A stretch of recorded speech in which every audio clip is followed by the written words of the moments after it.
Dante Vercelli placed the crown on another woman's head in front of everyone who mattered, and his wife stood at the back of the room and watched him do it. No tears, no scene, no trembling hands.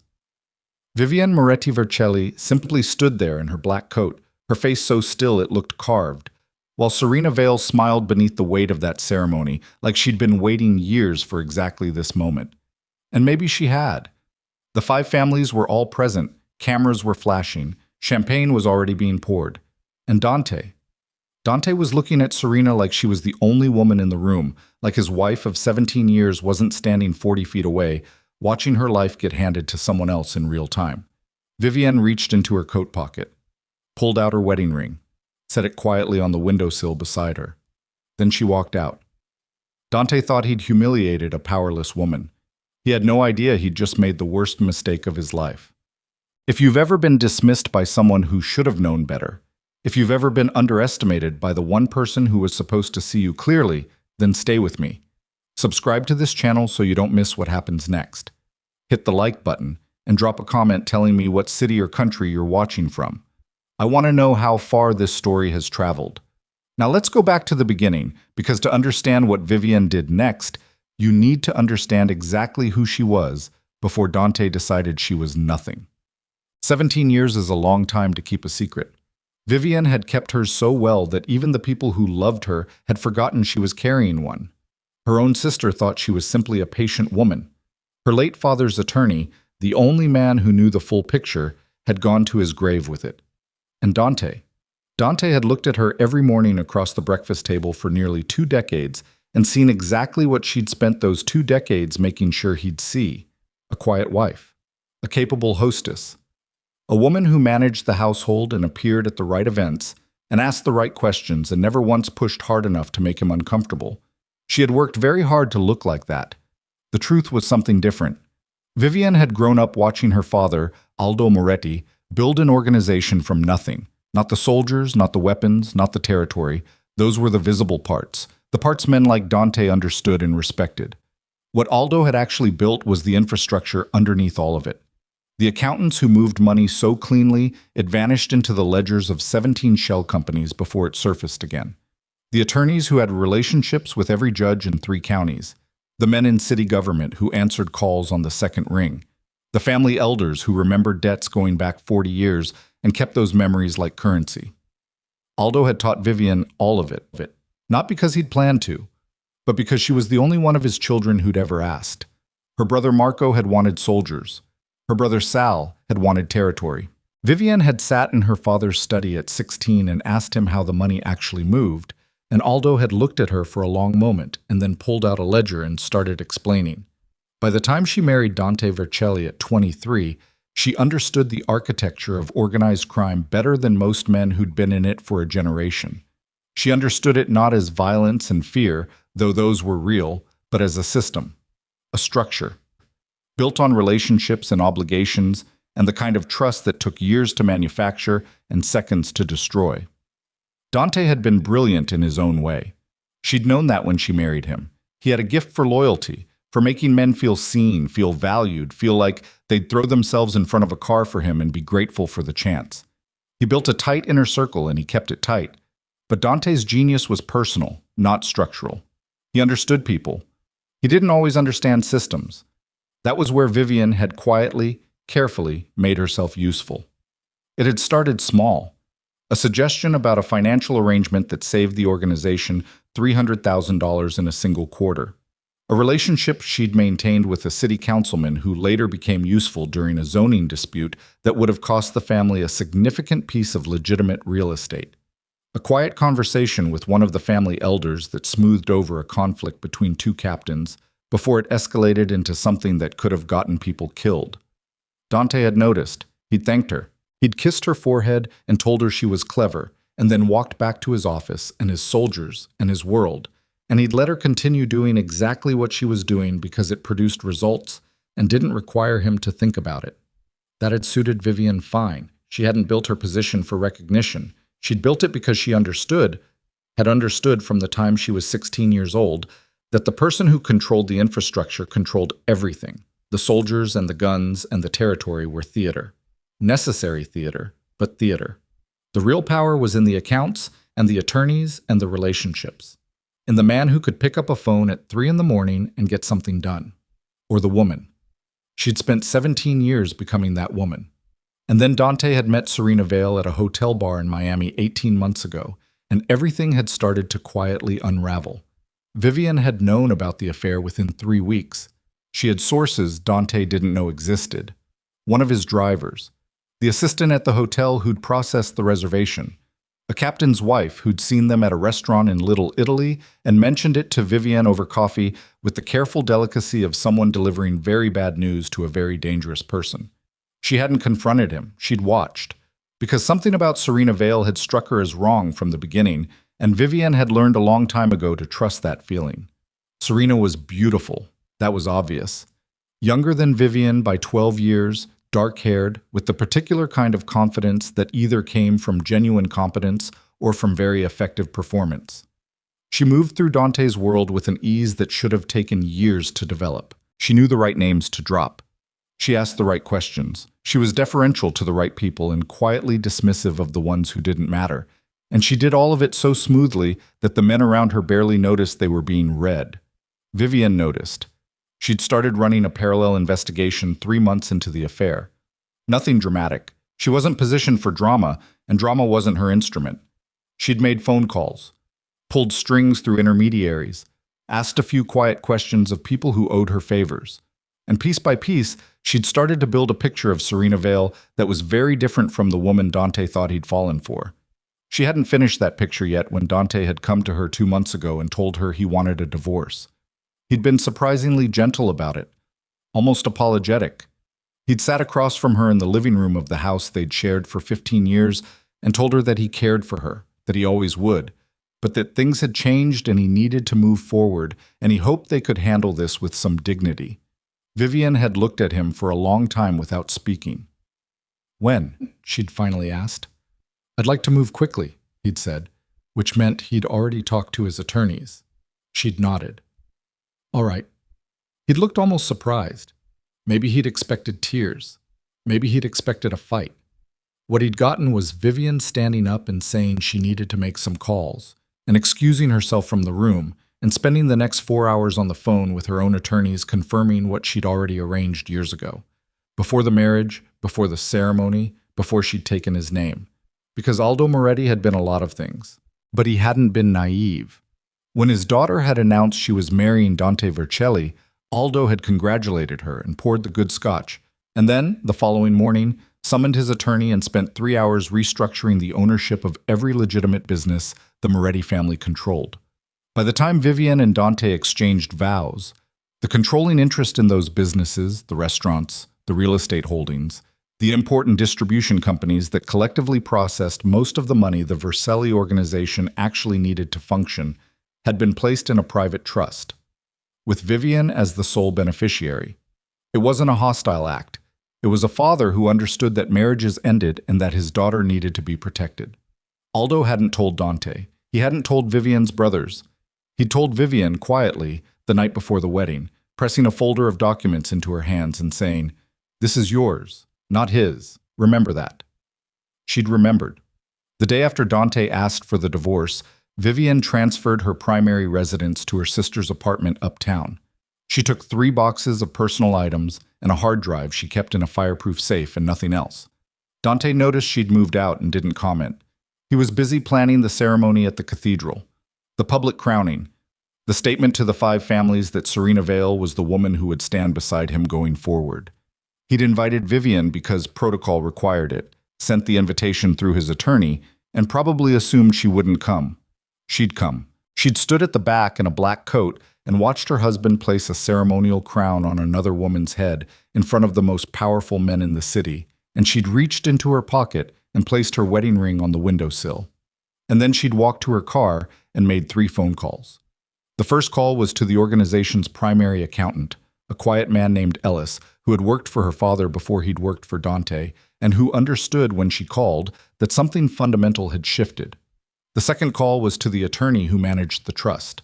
The third call was to the eldest of the 5 family dons, an 81-year-old man named Caruso who had attended her wedding and who had known her father for 40 years, and who picked up on the second ring when she called and said, before she could speak, "I saw the ceremony, Vivienne. What do you need?" "A meeting," she said. "Not yet. Soon." "When you're ready," Caruso said. She'd hung up and looked out the car window at the rain coming down hard on the cathedral steps, and thought about her father and the folder he'd pressed into her hands the night before her wedding. The next morning, the first shipments didn't move. It was subtle. It always was with Vivienne. Not a dramatic freeze, not a declaration, just a series of logistics problems that cascaded quietly through the supply chain. A distribution company that suddenly couldn't process payments because of an unspecified accounting irregularity. A warehouse that required authorization from a trust officer before it could release inventory, and the trust officer was unavailable. A legitimate restaurant account that went into a compliance review that would take, the bank representative explained apologetically, at least 2 weeks to resolve. Dante heard about the first problem by 10 in the morning. By noon, he had 3 problems. By 4 in the afternoon, his consigliere, a careful man named Moretti, no relation to Vivienne, was standing in his office with a legal pad covered in notes and an expression that Dante had never seen on him before. "There's a pattern," Moretti said carefully. "What kind of pattern?" "The kind that suggests these aren't separate problems." Dante had leaned back in his chair and thought about Vivienne, about the 3 boxes and the hard drive and the apartment uptown, about the way she'd looked at him when he'd asked for the divorce. Not hurt, not angry, just careful. He'd made some calls of his own, and that was when his attorney told him about the trust. Dante had sat very still for almost a minute. Then he'd said, very quietly, "How is that possible?" "It was established before the marriage," the attorney said. "Your father-in-law structured it specifically to exclude community property claims. Every legitimate business asset that runs through that trust is hers, not yours. Has been since before you signed the marriage certificate. Why didn't anyone—" He stopped. Because the answer was obvious. Because nobody had looked. Because the legitimate businesses had always run smoothly and produced revenue, and Dante had never needed to examine the paperwork because Vivienne had handled it and nothing had ever gone wrong. He'd called her cell phone. It had gone to voicemail. He'd sent a car to her sister's apartment. She hadn't been there. He'd put 2 of his best men on finding her, and by the end of the second day they'd located her at a hotel in Midtown and reported back that she was there with 2 attorneys, a financial consultant, and Ellis, the accountant who'd worked for her father. Dante had stared at the wall for a long moment. "She's been planning this," he said. His consigliere hadn't answered, which was its own kind of answer. It was during the second day of the logistics crisis, when 3 captains had come to Dante separately and quietly suggested that perhaps a conversation with his estranged wife might be worth considering before the situation escalated further, that Serena had come to him with the photograph. She'd placed it on his desk without preamble. A clear image from a security camera, the timestamp read 7 months ago, showing Vivienne in conversation with a man Dante recognized immediately. Marco Fiorentino, a name that turned his stomach.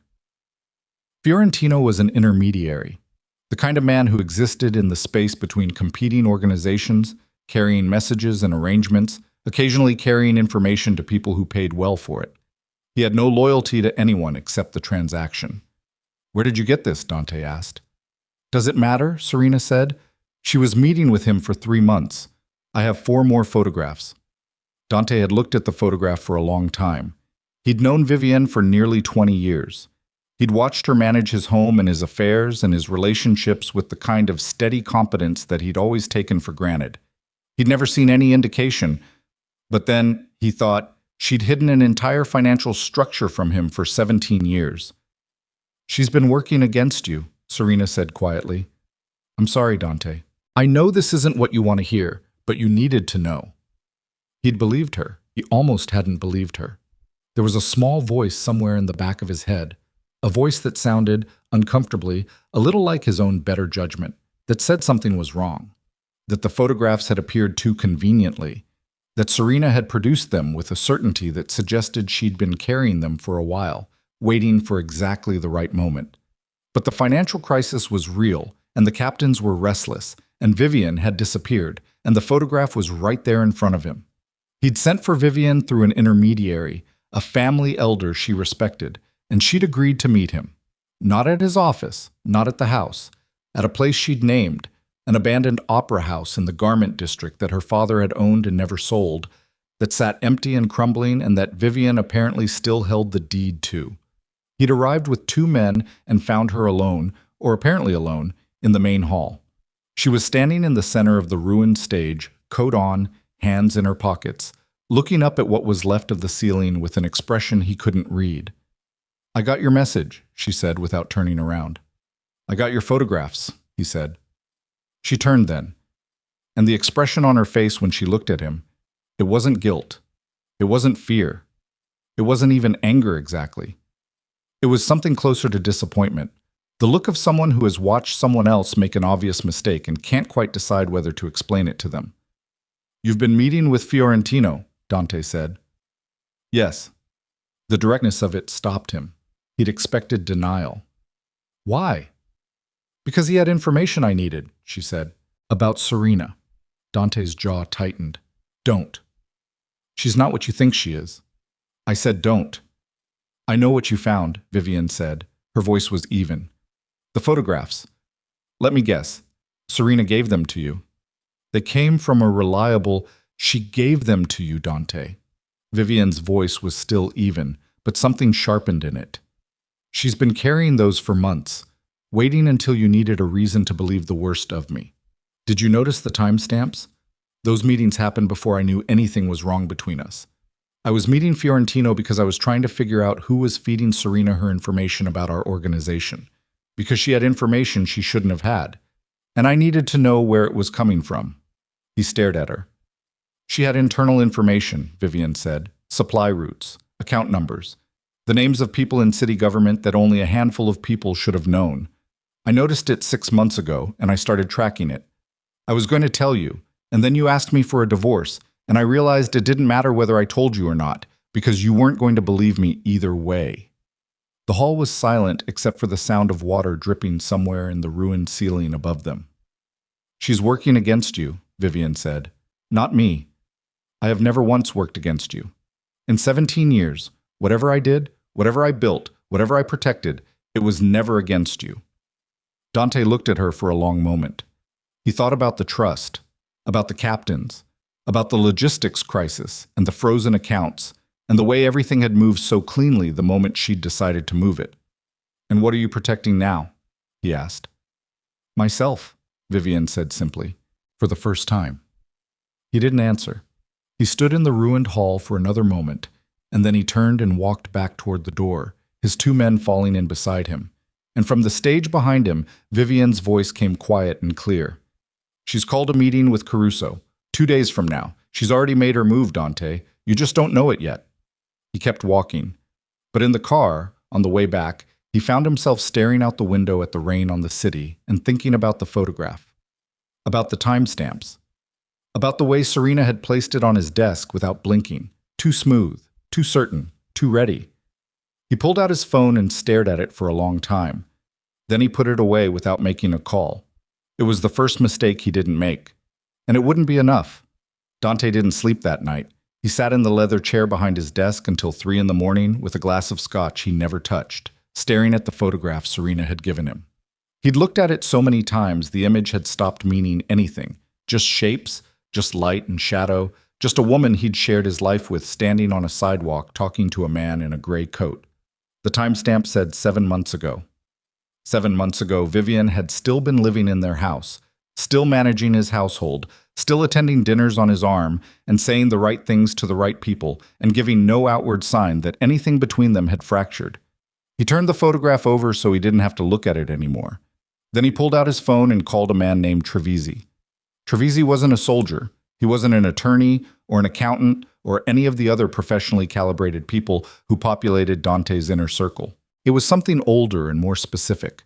A man who had spent 30 years in the particular business of finding out things that other people wanted hidden, and who had never once in those 30 years produced a result that turned out to be wrong. Dante paid him extravagantly and used him rarely, because the kind of information Trevisi found tended to be the kind that couldn't be unfound. The phone rang 4 times. "It's late," Trevisi said. He didn't sound like he'd been sleeping. "I know," Dante said. "I need something." When? Yesterday. A pause. What am I looking for? Serena Vale, Dante said. Everything. Where she came from, who she's talked to in the last 18 months, who she was before I met her. And I need to know about a man named Fiorentino. Any connection between them. Another pause, longer this time. How deep? Trevisi asked. All the way down, Dante said. He hung up and sat in the dark and thought about what Vivienne had said in the opera house. She called a meeting with Caruso. 2 days from now. He hadn't responded to that. He'd walked out because walking out had felt like the only thing he still controlled in a situation that was rapidly teaching him he controlled very little. He should have stayed. He understood that now, at 3 in the morning, with the scotch going warm and the photograph face down on his desk. He should have stayed and listened, because Vivienne had never in 17 years said something she didn't mean, and whatever else she was, whatever complicated, careful architectural thing she'd built around herself and around him, she wasn't a liar. Serena, he was beginning to think, might be something else entirely. He finally went to bed at 4. He didn't sleep until almost 6. And when his phone woke him at 8:30 with Serena's name on the screen, he lay there for 3 full rings before he answered it. Good morning, she said. Her voice was warm, easy, the particular warmth she deployed the way other people deployed weapons. You left early last night. I was worried. I had things to handle, he said. The logistics problems? Among other things. A brief pause. Just brief enough to be imperceptible if you weren't listening for it. I heard there was a meeting with your wife. He went still. He hadn't told her about the opera house. He hadn't told anyone except the 2 men he'd brought with him, both of whom were his soldiers, neither of whom would have called Serena. Where did you hear that? He asked. One of your captains mentioned it, she said lightly. I ran into Benedetti at the restaurant last night. Benedetti. Dante turned the name over. Benedetti hadn't been at the opera house. Benedetti hadn't known about the meeting, which meant either Serena was lying about her source, or Benedetti had heard something from someone and passed it along, and either way the information had traveled faster and through more hands than it should have. It was a brief conversation, Dante said. Nothing significant. Of course, Serena said. I hope she didn't upset you. She has a way of making everything seem more complicated than it is. She's very direct, Dante said neutrally. I've always known that about her. The warmth in Serena's voice didn't change, but something underneath it shifted, just slightly, just enough. Are you coming by this afternoon? I thought we could go over the arrangements for the Caruso meeting. There it was. Dante's hand tightened on the phone. The Caruso meeting. The same meeting Vivienne had mentioned. The one Serena was now bringing up as casually as if she were discussing dinner reservations. You've been in contact with Caruso, he said. Just preliminary outreach, Serena said. You asked me to handle relationships with the families. I'm handling them. I asked you to manage social relationships, Dante said carefully. Council meetings or something else. This isn't a formal council meeting. It's just a conversation. Her voice stayed smooth, stayed warm. I thought it would be good for you to have a chance to address the families directly, given everything that's been going on with the organization. Given everything that's been going on. As if the logistics crisis had been a weather event. As if it hadn't been triggered the morning after the ceremony she'd starred in. I'll call you later, Dante said, and hung up before she could respond. He sat on the edge of the bed in the thin morning light and pressed both hands against his face and breathed. He could feel something shifting underneath all of it. Some tectonic thing, slow and massive, the kind of movement you didn't feel until the ground had already cracked open. He called Moretti, his consigliere. I need you here in an hour, he said. And I need you to find out everything you can about a meeting Serena Vale has arranged with Caruso, who requested it, when, and what the stated agenda is. Moretti didn't ask questions. He said, an hour, and hung up. Dante showered and dressed and stood at the window of his penthouse, looking out at the city in the gray morning light, and tried to think clearly.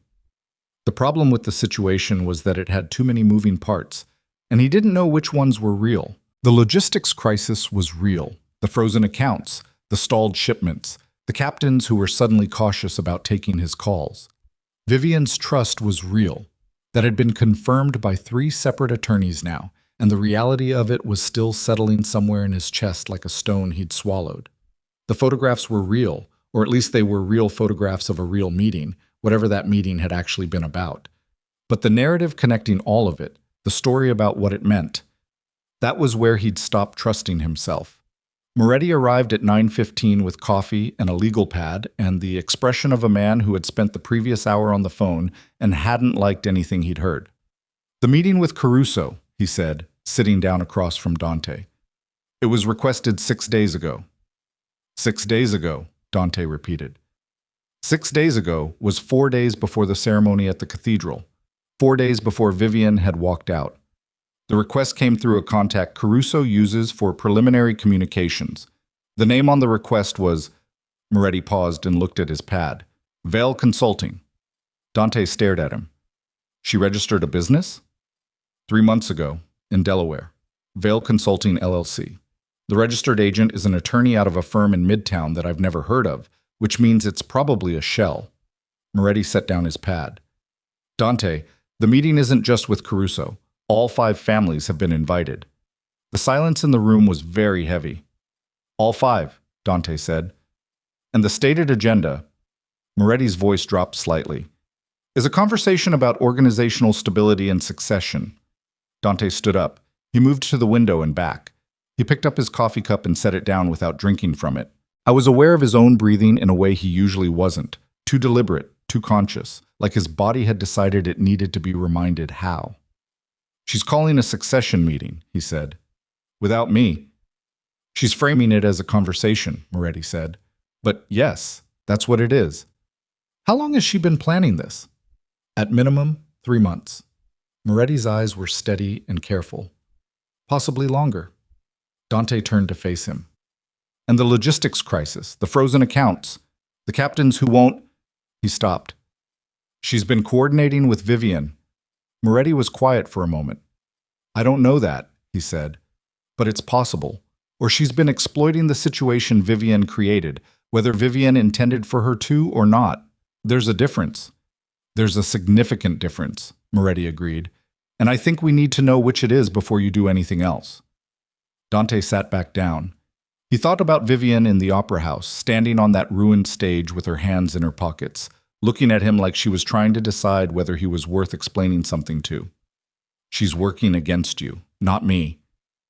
"I need to talk to her again," Dante said. "Your wife?" "Yes." Moretti looked at his hands for a moment. "She won't meet you on your terms, not anymore." "I know." Dante rubbed the back of his neck. "Set it up through Caruso. Ask him to convey a message. Tell her—" He paused. "Tell her I'd like to talk before the meeting." Moretti wrote it down. "And Serena?" Dante thought about the phone call that morning. The warmth in her voice. The specific calibrated warmth. The way she'd known about the Opera House meeting without having any legitimate reason to know. "Say nothing to Serena," Dante said, "about any of this." Moretti left. Dante spent the next 4 hours making calls, to captains, to attorneys, to the financial people who managed the legitimate side of the organization. And in every conversation, he listened for something he'd stopped listening for a long time ago. The specific texture of loyalty. Whether it was still there, whether it had changed, whether the person on the other end of the line was answering his questions or managing him. What he found was disturbing. Not treachery, not yet, not openly, but a new kind of hesitation, a careful quality in voices that had always been direct. 3 of his captains, men he'd worked with for over a decade, gave him answers that were technically responsive and somehow evasive. One of them, Carbone, who had been with him since the beginning, said something that Dante turned over for a long time after the call ended. "Dante," Carbone had said slowly, "you know I'm with you, you know that. But I need to know you're going to handle this, all of it, because the way it looks right now—" A pause.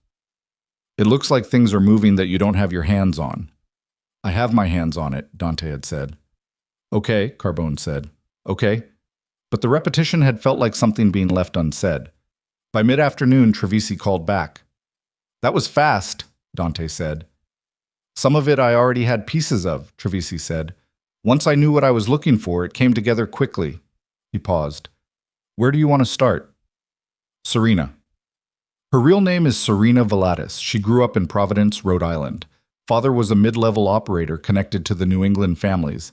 Nothing significant. Died when she was 22. She spent 8 years in Atlanta working for a financial services firm that was, from what I can establish, a legitimate front for moving money between two competing organizations in the Southeast. She was good at it. Very good. Trevisi's voice was dry and precise. She came to New York 4 years ago. She spent 2 years building relationships before she ever got near anyone in your circle. 2 years before she'd walked into that hotel bar in Miami. Dante sat very still. Fiorentino, he said. Connected, Trevisi said.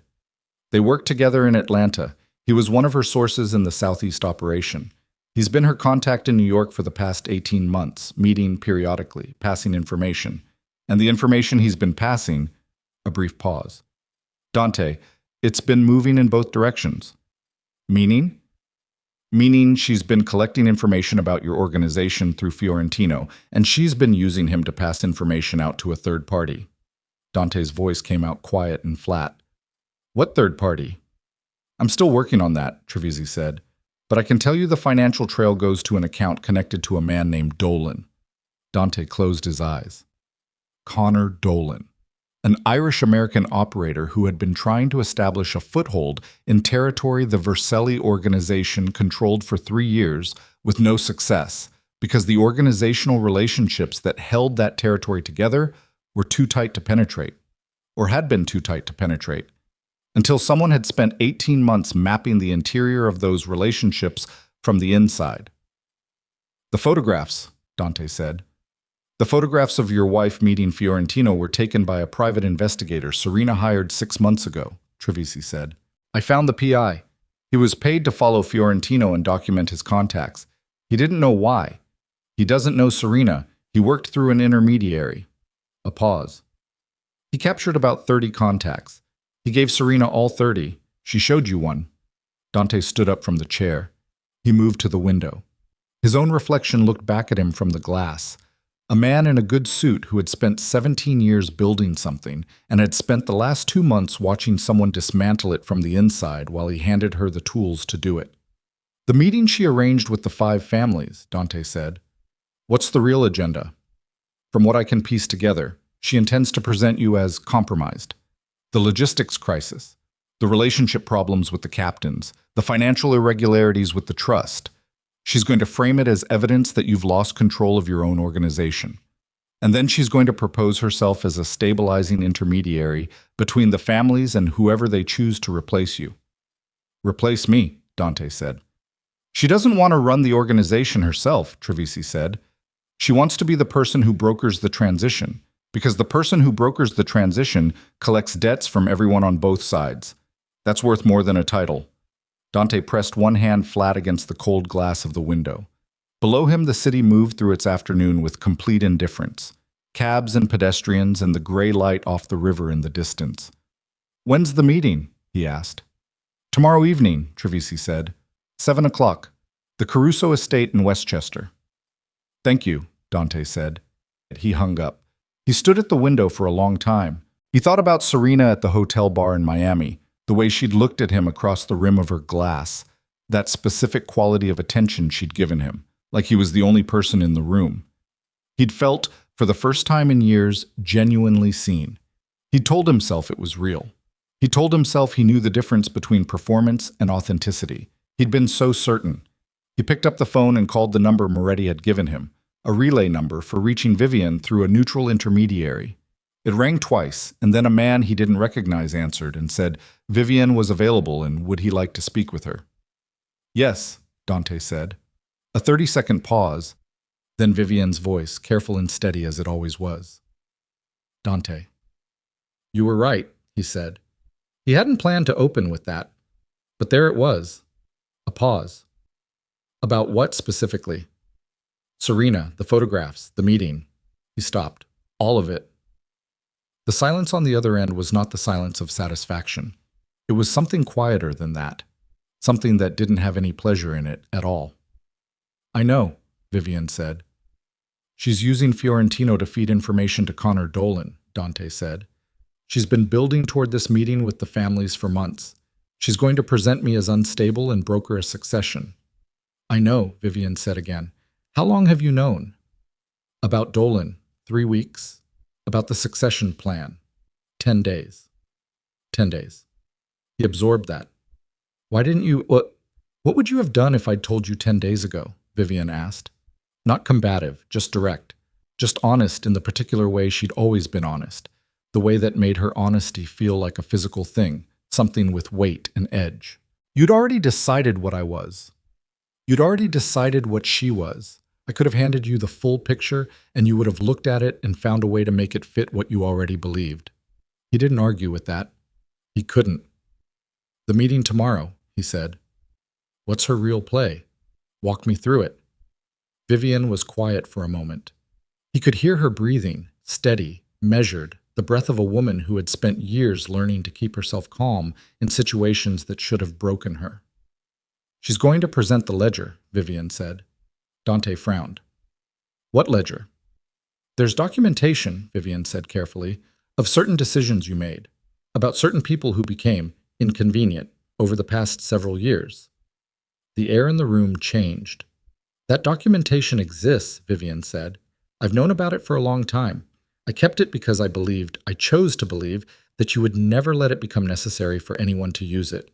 But Serena found it, or found her way to it, and she's going to use it tomorrow to make the argument that the family's exposure, their collective exposure, requires them to act decisively. Dante's voice came out lower than he intended. You knew about the ledger. Your father's accountant kept records of everything, Vivienne said. I found them 8 years ago during a routine review of the family's financial archives. I should have told you then. A pause. I didn't. Why? Because they also documented 3 decisions I'd made on your behalf, she said, without your knowledge, that I'd authorized to protect the organization, and I didn't want to have that conversation. The room was very quiet. You authorized... He stopped, started again. What kind of decisions? The kind, Vivienne said, that people in our position sometimes have to make, and that I made because you were handling 3 other crises simultaneously, and I understood the situation, and I knew what needed to happen. Her voice didn't waver. I'm not apologizing for it, but I'm telling you now because you need to know what she has. Dante sat back down heavily. The leather chair exhaled under his weight. He pressed one hand over his eyes and tried to locate, somewhere in the noise and movement of everything he'd just been told, something solid to stand on. There wasn't much. She has the ledger, he said. She's taking it to the council tomorrow. Yes. And if the families see it, they'll have to act, Vivienne said. Not because they want to. Caruso doesn't want to. He's told me as much. But the ledger documents things that touch all 5 families' exposure. If it exists and they know it exists and they don't respond to it, they're all implicated in their failure to respond. Serena knows that. She's not presenting it as an accusation. She's presenting it as a problem she's doing them a favor by bringing to their attention. She's leveraging them, Dante said. She's maneuvering them, Vivienne said. There's a difference. Leverage implies a threat. She's not threatening anyone. She's making herself the person who gave them an opportunity to protect themselves. That's worth much more. They'll owe her. Dante thought about Trevisi's assessment. She doesn't want to run the organization herself. She wants to broker the transition. The clarity of it, the architecture of it, was something he hadn't seen coming because he'd been looking at Serena as a woman and not as an operator. He'd made the same mistake with Vivienne, in reverse, for 17 years. What do you need from me? He asked. The question surprised her. He could hear it in the half-second pause before she answered. Nothing yet, she said. I need you to not go to that meeting tomorrow. I'm going, Dante said. Dante. She's calling my succession in front of the 5 families, he said. I'm not staying home. Another pause. If you walk in there tomorrow without the right preparation, she will destroy you in front of everyone who matters. She has the ledger, and she has 3 months of groundwork with the families, and she's already positioned herself as the reasonable party in this.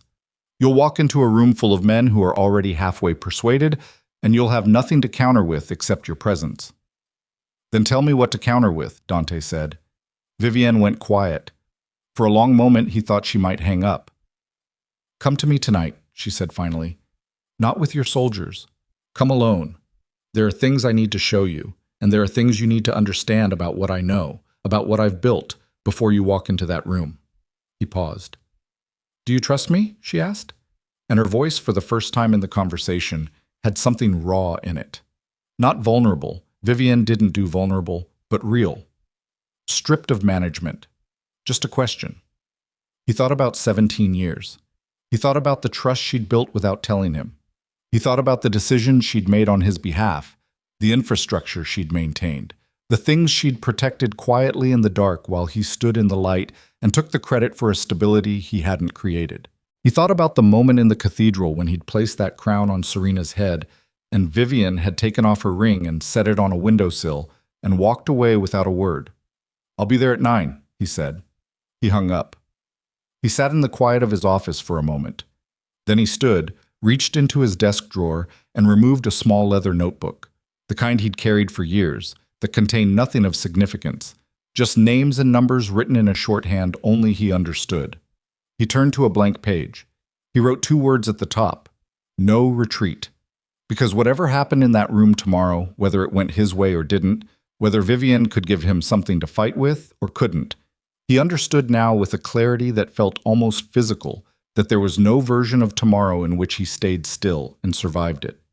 Serena had spent 3 months building a machine designed to run over him. He had one night to decide whether to get out of its way or put himself directly in front of it. He closed the notebook, put on his coat, and went to find his estranged wife. He came alone, as she'd asked.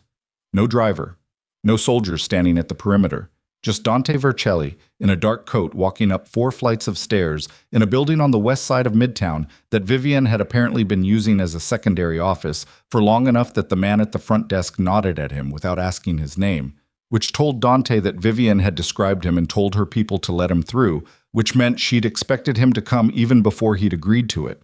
He filed that away. He filed everything away now. He'd stopped having reactions he couldn't afford. The apartment on the 4th floor was not what he'd expected. I didn't know exactly what he'd expected. Something spare and tactical maybe, something that looked like a command post. What he found was a living space that had been converted into a working space. The furniture pushed to the walls to make room for 2 folding tables covered in documents, a whiteboard on one side with names and arrows and circled figures written in Vivienne's precise hand, and 3 laptops open at different angles. A woman he didn't recognize sat at one of the laptops and looked up when he entered and looked immediately at Vivienne, who was standing at the whiteboard with a marker in her hand. "Give us the room," Vivienne said. The woman gathered her things and left without a word. Vivienne looked at Dante for a moment. She looked tired. Not collapsed, not the kind of tired that broke people, but the particular exhaustion of someone who had been running on controlled adrenaline for too long and was beginning to feel the edges of it. There were shadows under her eyes she hadn't bothered to conceal. Her hair was pulled back with a clip that wasn't quite aligned. She was wearing a sweater he recognized from years ago, something she'd owned before they were married, soft gray wool that had seen better decades. She looked more like herself than he'd seen her look in years. "Sit down," she said. He sat. She turned back to the whiteboard and pointed to a cluster of names in the upper right corner. "This is what she has going into tomorrow. Caruso, Benedetti, the Falcone brothers, Ricci, and Mantovani. 5 families, 5 representatives. She's spoken with all of them in the past 3 weeks. Not directly. She's used intermediaries for each one, which is careful because it means none of them have a complete picture of how much groundwork she's already laid." "But you do," Dante said. "I've been tracking her movements for 2 months." Vivienne set down the marker and picked up a folder from the nearer table. She crossed the room and placed it in front of him. "Open it." He opened it. Inside were phone records, financial transactions, and a set of photographs that were not like the photographs Serena had shown him. These were surveillance images, long lens, slightly grainy, of Serena in conversation with different men in different locations over a period of weeks. He recognized 2 of the men as representatives of the Falcone family. A third was someone he placed after a moment as an attorney connected to the Ricci organization. "She's been running parallel tracks," Vivienne said. "With each family, she's told a slightly different version of the same story. With Caruso, she's framing it as a stability concern. She's suggesting you've lost operational control and that the organization needs steady leadership during a transition. With the Falcones, she's framing it as a financial opportunity. She suggested that a reorganization of the Vercelli holdings could open up territory that's currently locked. She paused. With Ricci, she told them you've become a liability because of the ledger. Dante looked up from the folder. She used the ledger specifically with Ricci? He said. With Ricci, she showed them 2 pages of it, Vivienne said. The pages that document the arrangement involving the Ricci organization's former shipping contact in 2019. Dante set the folder down very carefully on the table in front of him, the 2019 arrangement. He knew exactly what was on those pages. He'd authorized it in a moment of particular pressure, when a man who'd been moving money for 3 organizations simultaneously had begun to talk to people he shouldn't have been talking to, and the decision had been made by Dante, clearly, unambiguously, with his signature on a document that should never have existed in physical form, that the problem needed to be resolved in a permanent way. The Ricci organization had benefited from that resolution. They'd known about it. They'd tacitly approved it. But approval and documentation were 2 entirely different things, and seeing their tacit approval reflected back at them in writing, in a ledger that existed and could be produced and could be read by people with subpoenas, was the kind of thing that turned allies into men who needed to protect themselves from you. She's not threatening them, Dante said slowly. No, Vivienne agreed. She's warning them. She's telling them the ledger exists and that as long as you control the organization, the ledger is your leverage. She's telling them that a transition of leadership would be an opportunity to resolve the ledger, make it disappear. And they believe she can make it disappear. She told them she already controls the copies, Vivienne said. That was the claim. Dante rubbed his jaw. Does she? Vivienne was quiet for a moment. She controls 1 copy. The copy that came from your father's accountant's estate when the accountant died 2 years ago. His widow sold it. She didn't know what it was. She thought it was general business records from her husband's practice. She sold a storage unit full of his files to a document management company, and Serena bought the whole lot through a front company 6 months ago. But there are other copies. There is 1 other copy, Vivienne said. She held his gaze. I have it. The room was very quiet. You've had it, Dante said. Since 3 weeks after the accountant died, she said. He told me before he passed that he'd kept a duplicate set of records in a secondary location. He told me where. I retrieved them. She paused. I wasn't sure what I was going to do with them. I wasn't sure I was ever going to have to do anything with them. But I kept them because… She stopped. Because that's what you do, Dante said. Not bitterly, just accurately. She accepted that without comment. So Serena walks into that room tomorrow and tells 5 family bosses she controls the ledger, Dante said. And she doesn't. She controls a ledger, Vivienne said. And she believes it's the only one. Yes. And you have the other copy. Yes. Dante looked at her for a long moment. What are you planning to do with it? Vivienne pulled a chair from against the wall and sat down across from him for the first time since he'd arrived. She laced her fingers together on the table and looked at him directly, the way she used to look at him years ago when they were having a real conversation before the real conversations had stopped. I'm going to the meeting tomorrow, she said. He started to object and she held up one hand. Let me finish. I'm going. Not as your representative, as myself. Caruso invited me. Not Serena's version of an invitation, an actual invitation, extended to me personally, because Caruso knew my father and he's known me for 30 years, and he doesn't like what he's watched happen over the past several weeks. She paused. He's not on your side, Dante. I want to be clear about that. He's not on mine either. Caruso is on the side of the organization, and right now the organization is in the worst shape it's been in since your father's time, and Caruso knows that. And you think you can walk in there and turn it around? I think I can walk in there and present a truthful picture, Vivienne said, which is something nobody else in that room is going to do. Dante studied her face, the tiredness in it, the steadiness underneath the tiredness. What does that picture look like? It looks like a woman who has been managing the functional infrastructure of this organization for 15 years without recognition or title. It looks like documented financial relationships and legal arrangements and institutional knowledge that cannot be transferred to a successor candidate who has been in this world for 18 months. She said it without pride, just flatly, just as fact. And it looks like a series of questions the families are going to need to answer about Serena Vale before they hand her the kind of influence she's asking for. What kind of questions? Vivienne reached into the folder still sitting in front of him and removed a single page. She placed it on the table between them. It was a financial document, a transaction record showing a wire transfer from an account connected to Vale Consulting to an account Dante didn't immediately recognize. But the amount stopped him. It was very large, and the date was 11 days ago. That account belongs to a holding company that Connor Dolan controls through a subsidiary in the Cayman Islands, Vivienne said. Trevisi found it, I assume, or something close to it. Dante looked up sharply. I have my own sources, Vivienne said simply. The transfer happened 11 days ago. That is Serena paying Dolan, not Dolan paying Serena. Serena paying him, which means the arrangement between them isn't what you probably think it is. Dante frowned. I assume she was feeding him information in exchange for… She's not working for Dolan, Vivienne said. She's buying something from him. This transfer is payment for a service. She tapped the page. It took me 4 days to trace what the service was. Trevisi probably has it by now, or he's close. She looked at Dante steadily. Dolan has a man inside your organization, a long-standing asset, someone who has been passing operational information to Dolan for almost 2 years. Information about supply routes, financial structures, personnel. Serena found out about Dolan's asset 6 months ago, and instead of warning you, she bought the information from Dolan. She purchased the identity of your mole. The air in the room shifted. She knows who it is, Dante said. She's known for 6 months, Vivienne said, and she's been using it. The information she's had about your organization's interior, the things she should never have been able to know. Some of it came from Fiorentino, but some of it came from her. From knowing who your mole was and quietly directing what information he passed and what he sat on. Dante's hands were flat on the table.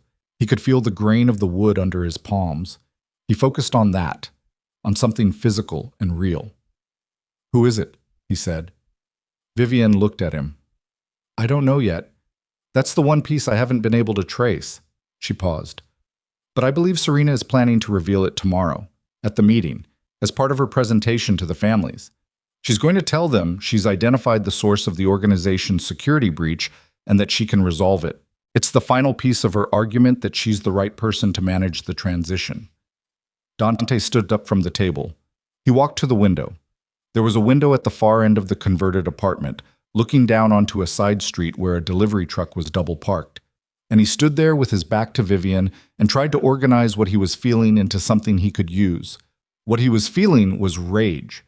But underneath the rage was something worse. The particular vertigo of a man who has realized that the ground he's been standing on was never solid, that every confident step he's taken for the past 18 months has been on a surface that someone else was carefully, methodically preparing to drop out from under him. She's been running me, he said. Not a question. Since Miami, Vivienne said quietly. He turned around. You knew when she approached me. I suspected within the first month, Vivienne said. I didn't know. There's a difference. And you said nothing. Her chin came up. I said nothing because you wouldn't have believed me. Because I had no proof and she had your full attention, and I had made myself invisible so successfully that my word against hers was already a losing position. Her voice was controlled, but something in it had tightened. Don't make this about what I didn't do. You know perfectly well why I didn't do it. He did know. He just wasn't ready to say so. The meeting is at 7 tomorrow evening, he said. Westchester. Yes. If we both walk in, you and I, it changes the dynamic, Vivienne said. But only if you walk in with something to offer, not just a denial, not just anger. She stood. The families don't care about the personal situation between us. They care about stability and exposure and whether they can trust the organization they've built relationships with for decades. If you walk in there tomorrow and give them a performance, they'll politely end the evening and call Serena in the morning. And if I walk in with you? If you walk in with me, Vivienne said, and we present the full picture, the second copy of the ledger, the documentation on Serena's connection to Dolan, the financial records on Vale Consulting, and if we can give them the name of the mole before Serena does, she paused, then you give them something she can't. You give them resolution instead of managed chaos. We need the name, Dante said. Yes. By tomorrow evening. Yes. He looked at her. How? Vivienne picked up her phone from the table. She turned it so he could see the screen. A message thread, the most recent message time-stamped 40 minutes ago. I've been running a trace on the information that was passed to Dolan over the past 18 months, cross-referencing it with the people who had access to each piece. I'm down to 4 names. By morning, I should be down to 1. 4 names. Dante looked at the thread. He couldn't read the content from where he stood, but he could see the back-and-forth rhythm of it, the density of exchanges, the clear indication of a sustained, methodical operation that had been running for weeks. You built all of this, he said. Yes. While you were doing what you were doing, she said. No cruelty in it, just accuracy. He walked back to the table. He stood across from her and looked at the whiteboard with its names and arrows, the folding tables with their organized documents, the 3 laptops at their different angles. He looked at the gray wool sweater and the uneven clip in her hair and the shadows under her eyes. Why? He said. She looked at him. You don't owe me anything, he said. After what I did at that cathedral, you don't owe me a single thing. You could have let this play out. Let Serena take the meeting and take the succession and let the whole thing fall. You had enough to protect yourself financially. You could have walked away clean. Vivienne was quiet for a moment. She looked at the whiteboard, not at him. When she spoke, her voice was lower than it had been. This organization has people in it, she said. Real people. Not just the men at the top, the people underneath. Drivers, workers, the families connected to them. My father built this over 40 years. I spent 17 years helping hold it together. A pause. If Serena hands the keys to Connor Dolan, which is what this eventually becomes, because that's what she's brokering, whether she knows it or not, then the people who depend on the stability of this structure get burned. All of them. She looked back at him. I'm not doing this for you. I want to be very clear about that. I know, Dante said. I'm doing this because it's the right call, she said, and because my father would have done it. And because I am not going to watch something that took 40 years to build get handed to a man like Dolan because I decided my feelings were more important than the decision. Dante said nothing. They worked through the night. He didn't leave the apartment. Vivienne's associate returned an hour later, the woman with the laptop, and a second person arrived at 11, a young man with a messenger bag who spread a new set of documents across the second table without being asked and began working in silence. Dante recognized neither of them and didn't ask their names. He sat at the first table and went through documents Vivienne placed in front of him, and they talked. Not emotionally, not personally, just operationally, the way they'd talked in the early years of the marriage when they'd still been genuinely working together, before everything had settled into its separate channels. At 2 in the morning, Vivienne's phone rang. She picked it up, listened for 40 seconds, and said, "Send it." Then she set the phone down and looked at Dante across the table. "We're down to 1 name," she said. He looked at her. She said the name. He didn't move for a full 5 seconds. The name sat in the air between them, and he looked at it, metaphorically, the way you look at something you don't want to be seeing. And the thing he felt wasn't quite betrayal and wasn't quite surprise. It was the nauseating confirmation of a suspicion so deeply buried he hadn't even recognized it as a suspicion until the moment it was confirmed. The name was Carbone, his oldest captain, the man who'd been with him since the beginning, the man who'd called him that morning with that careful, measured hesitation in his voice. It looks like things are moving that you don't have your hands on, which Dante had read as concern, and which was, he now understood, the performance of concern by a man who already knew exactly which things were moving and why. "How long?" Dante asked. 22 months, Vivienne said.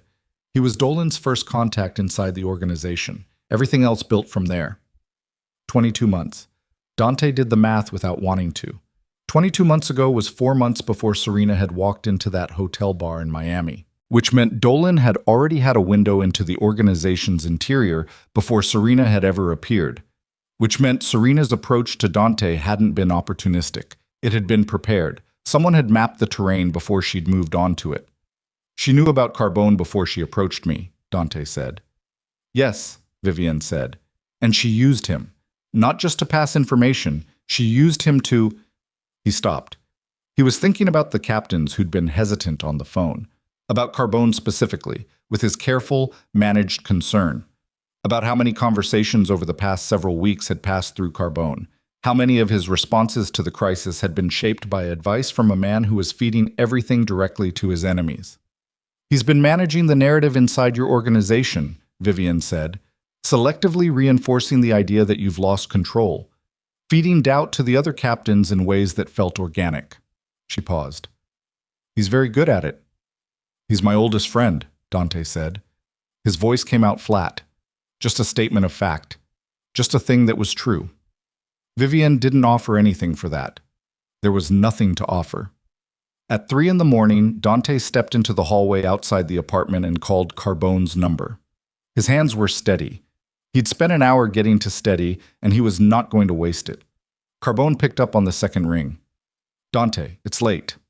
I know, Dante said. I need you at the Westchester estate tomorrow evening, 7 o'clock. I'm going to the Caruso meeting. A pause. Brief, very brief, but there. You sure that's wise? Given everything? I'm sure, Dante said. Another pause. All right. You want me to bring Ferretti and Russo? Just yourself, Dante said. This is a conversation, not a show of force. Okay, Carbone said. I'll be there. A beat. Dante, whatever happens tomorrow, you know I'm with you. I know, Dante said. He hung up. He stood in the hallway for a moment with the phone in his hand and his back against the wall and his eyes closed. He breathed.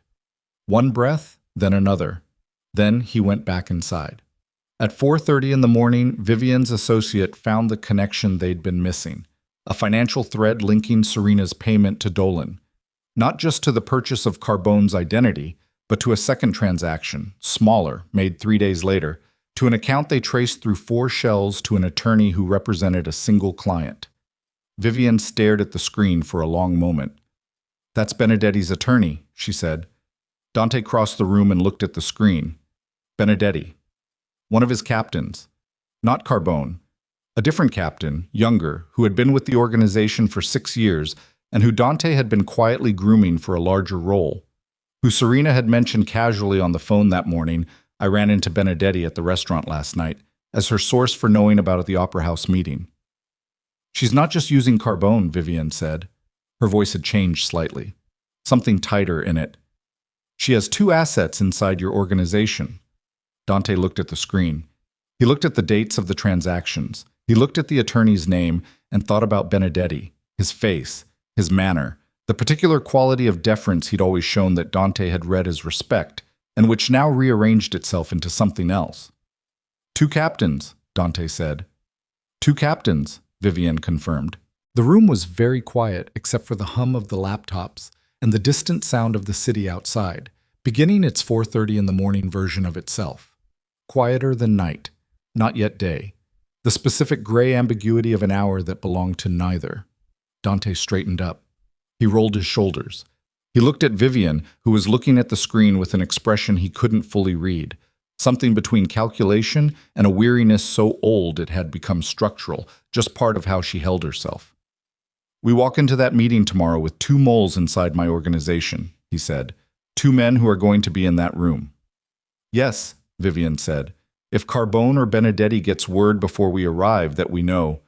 They'll warn Serena, she said, and she'll adjust. So we keep this contained until we're in the room. Yes. And then? Vivienne looked at him. For the first time since he'd arrived, something moved across her face that wasn't calculation or exhaustion. Something that was almost, not quite, fear. Not fear for herself. Something more precise than that. The expression of a person who has been running a plant being theoretical and becomes real, with all the irreversible weight that reality carried. Then we put everything on the table, she said, in front of all 5 families, at the same time. No negotiation, no private conversations, no managed reveals. Everything at once. She paused. And we let them decide.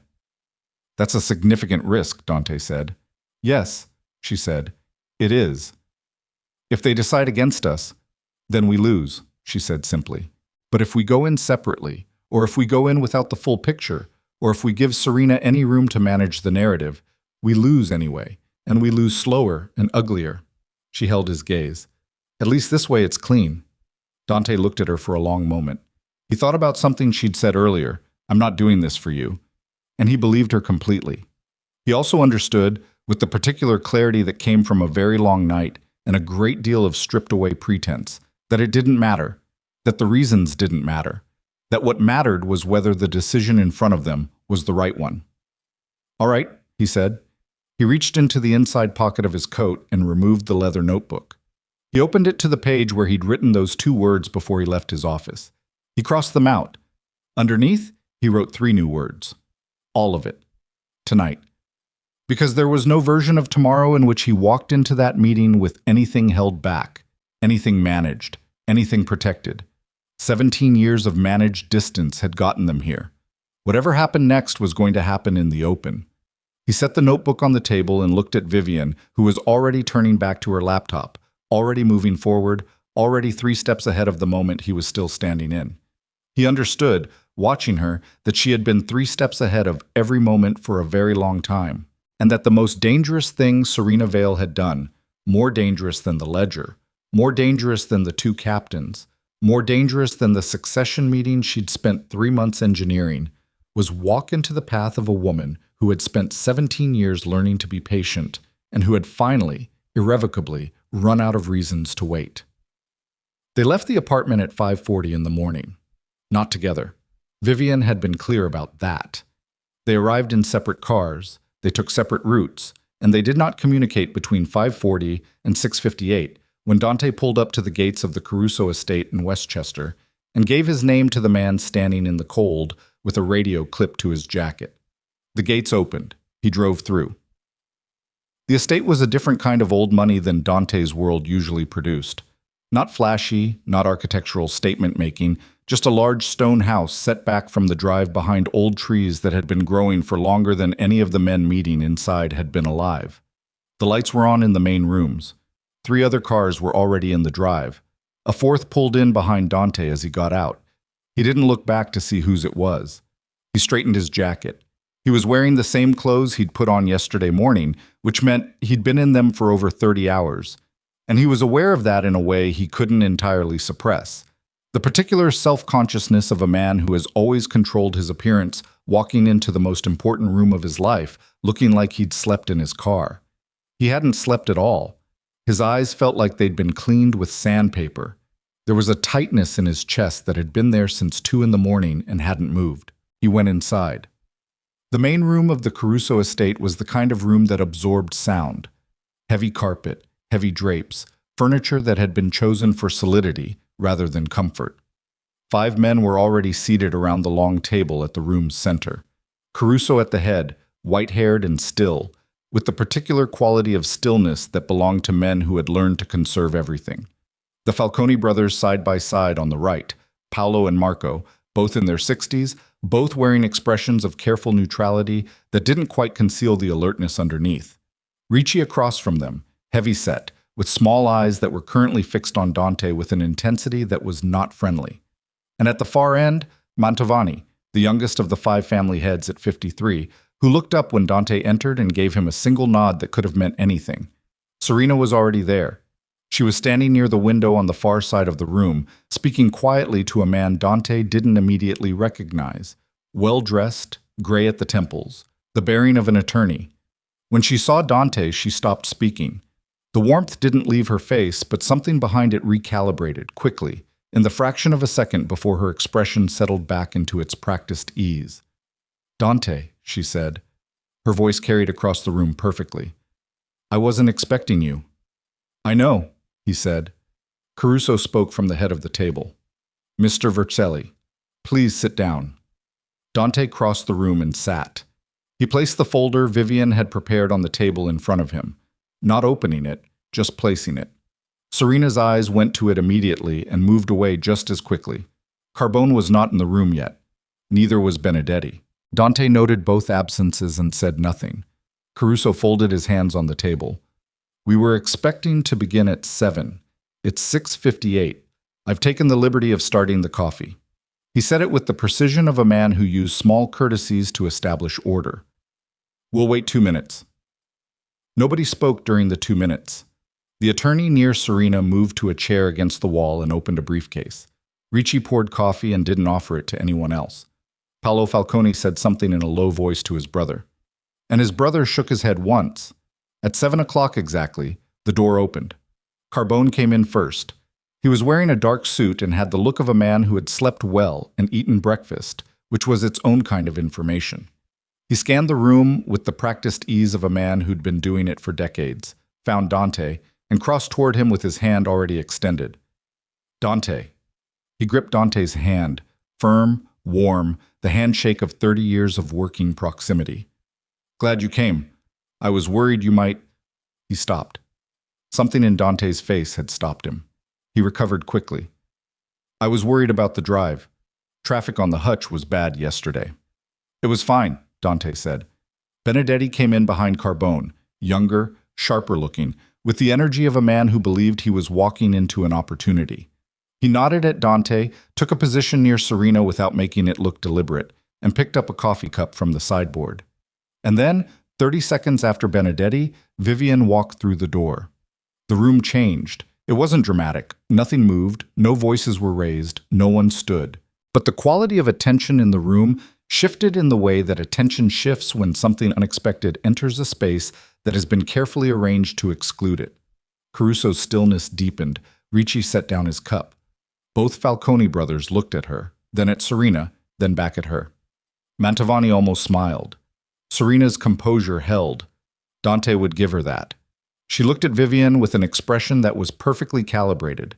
Surprised but gracious, open but careful, the face of a woman who is accommodating an unexpected development with good breeding. Only her left hand, which was resting on the back of a chair, closed slightly around the chair's edge. Her knuckles didn't whiten, but they tightened. Vivienne crossed the room without hurrying. She went directly to Caruso, who rose, the only person in the room who rose, and who took her hand in both of his the way a man holds the hand of someone he has genuine respect for. Vivienne, he said. Enzo, she said. She had called him Enzo for 30 years. Thank you for the invitation. She sat down. Not at the far end, not at a remove. She sat 2 chairs from Caruso, close to the center of the table, and she placed her own folder on the table beside Dante's without looking at him. Serena watched all of this. Then she moved to a chair on her side of the table and sat down, and the attorney against the wall shifted forward slightly in his seat. Caruso looked around the table. All right, he said, we're here because there are concerns. I'm not going to dress it up. The Vercelli organization has experienced significant disruption in recent weeks, and several of us have been approached with proposals about how to address that disruption. He looked at Serena briefly, then at Dante, then at Vivienne. I'd like everyone to have a chance to speak, completely, without interruption. He paused. Ms. Vale, you requested this meeting. You'll begin. Serena opened the folder in front of her. She did it with the smooth efficiency of someone who had rehearsed this moment enough times that it felt natural, and she began to speak in the measured, confident tone of a woman who had prepared a presentation and trusted it completely. She was good. Dante had to acknowledge that, sitting across from her and listening. She was very good.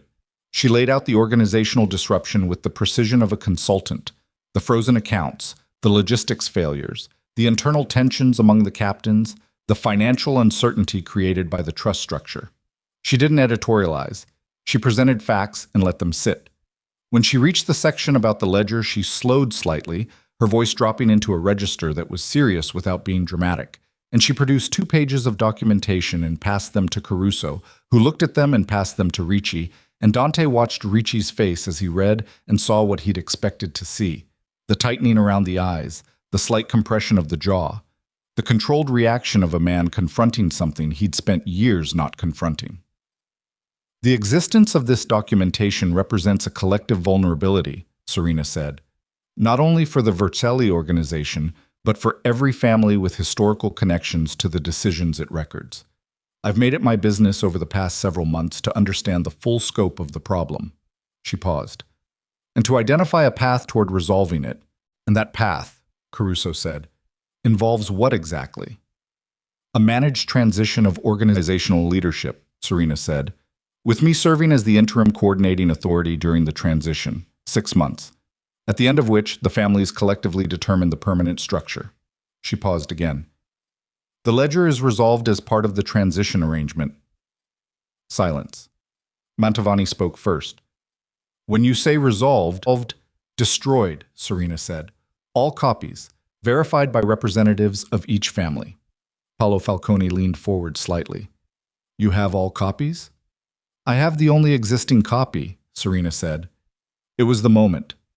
Dante felt it arrive the way you feel a change in pressure before a storm. He opened his folder. That's not accurate, he said.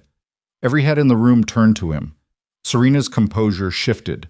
Not broke, just shifted, the way a structure shifts under unexpected load before it decides whether to hold.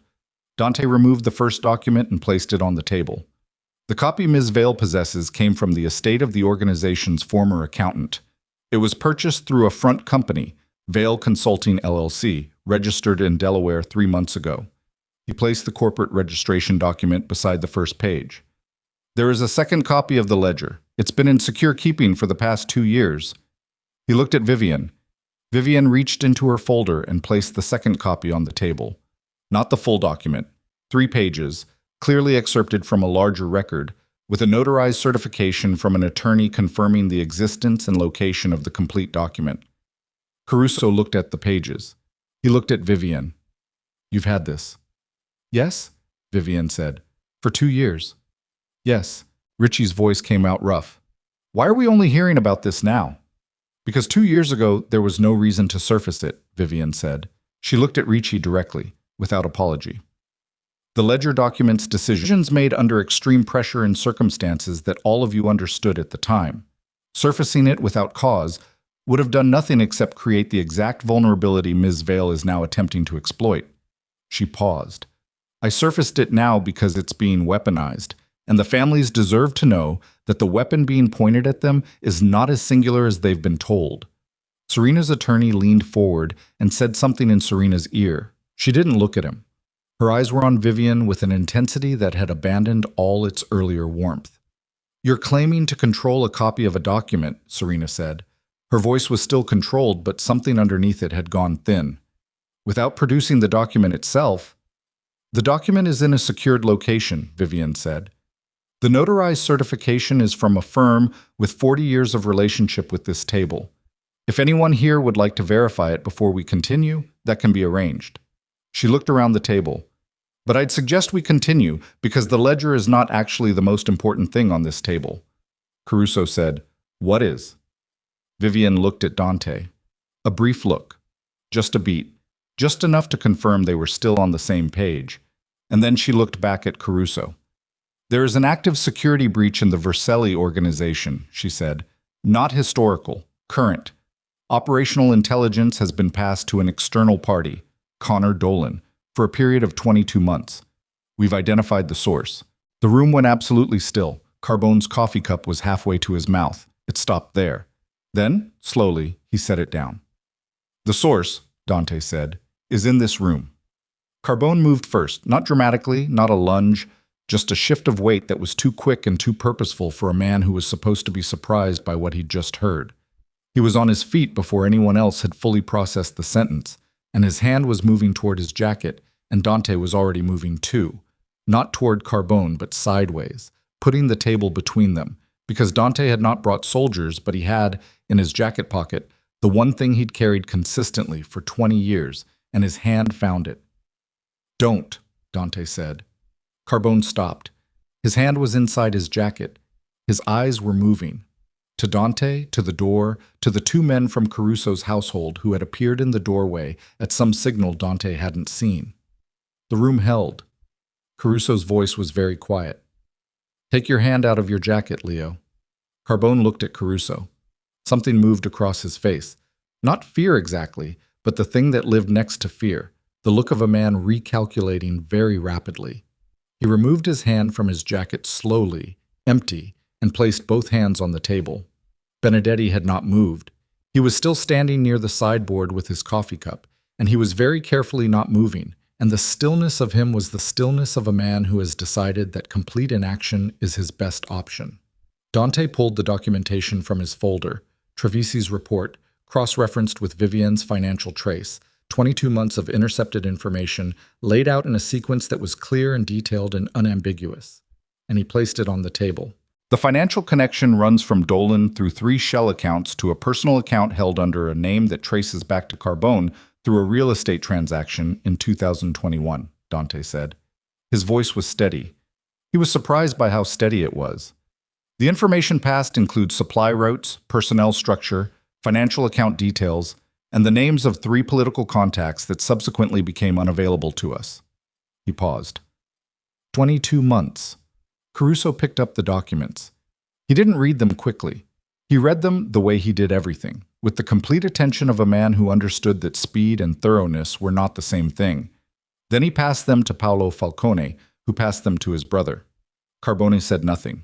He sat with his hands flat on the table and his jaw tight, and he looked at the documents moving around the table and he said absolutely nothing, which was, Dante thought, the choice of a man who understood that anything he said now was going to make his position worse.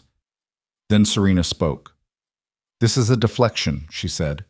Her voice had recovered its smoothness, but it was working harder to stay smooth than it had been before. "Whatever Carbone may or may not have done, it doesn't change the fundamental question of organizational stability. Ms. Vale." Caruso's voice was quiet, but it cut through everything. "Please." Serena stopped. Vivienne reached into her folder for the last time. She removed a single document, the transaction record, the wire transfer from Vale Consulting to Dolan's holding company, and placed it on the table. Ms. Vale purchased the identity of the organization's internal breach from Connor Dolan 11 days ago, Vivienne said. She paid for the information, confirmed it, and chose not to report it to the organization or to this table. Instead, she used it to reinforce her position as the only person who could resolve the security problem, a problem she'd known about for 6 months, and had been privately leveraging to shape the information environment inside the organization. She looked at Serena. "The transaction is documented. The account is traceable. The attorney who managed the transfer is a matter of record." Serena looked at the document. Her face was a controlled mask, and underneath it something was moving fast. Dante could see it, the rapid recalculation of a position that was no longer where it had been. "That transaction is for consulting services," Serena said.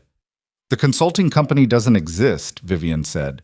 "There are no other clients, no other transactions, no registered operations. The LLC was opened 6 months ago and has conducted exactly 2 financial transactions, both traceable to Dolan."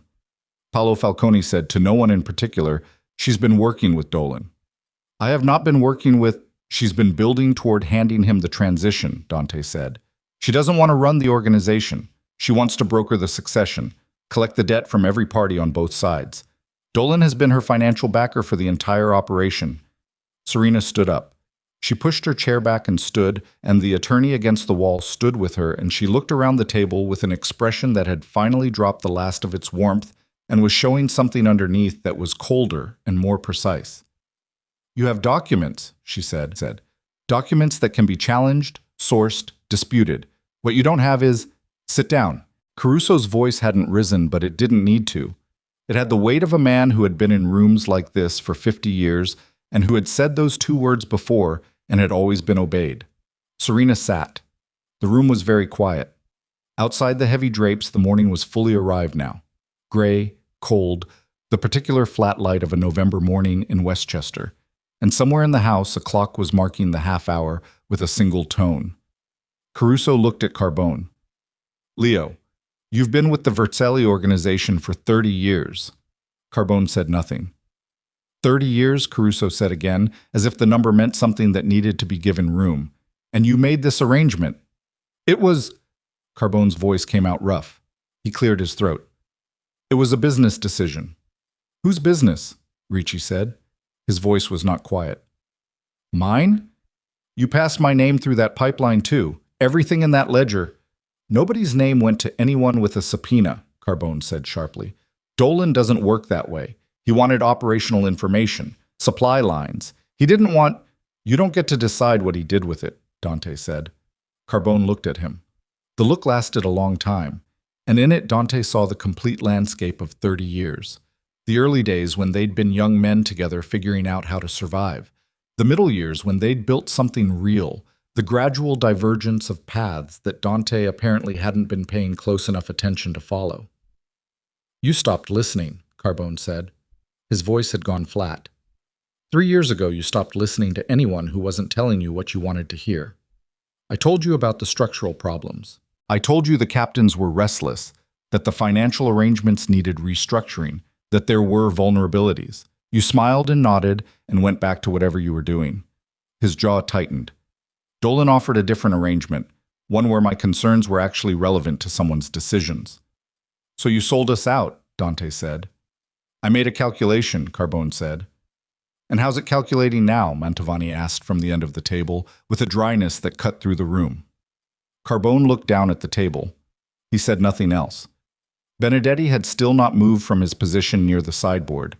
He was holding the coffee cup with both hands now, and the cup was empty, and he had the look of a man who was devoutly hoping to become invisible.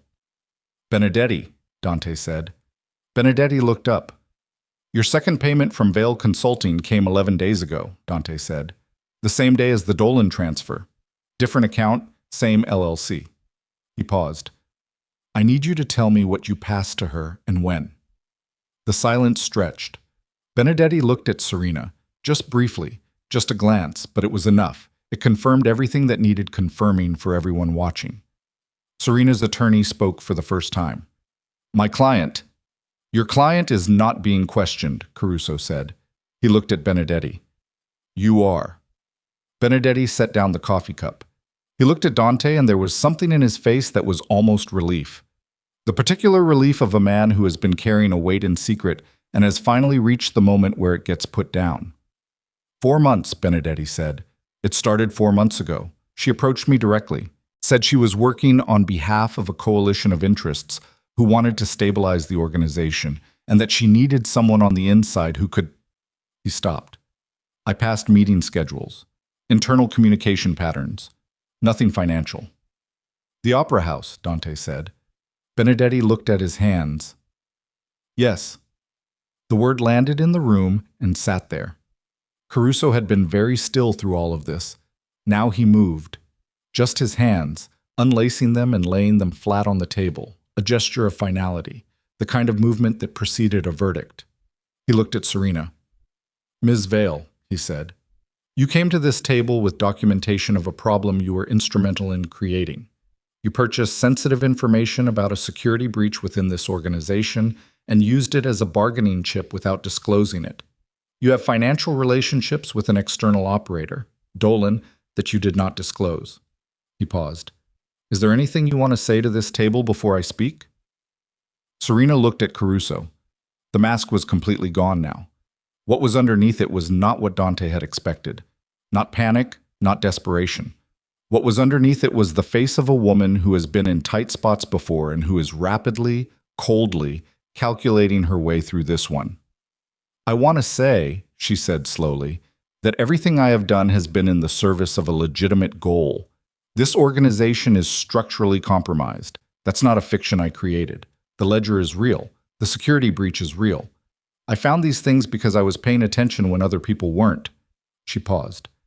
The methods I use to gather information are not different in kind from the methods used by every person at this table. The difference is I'm the one being asked to account for them.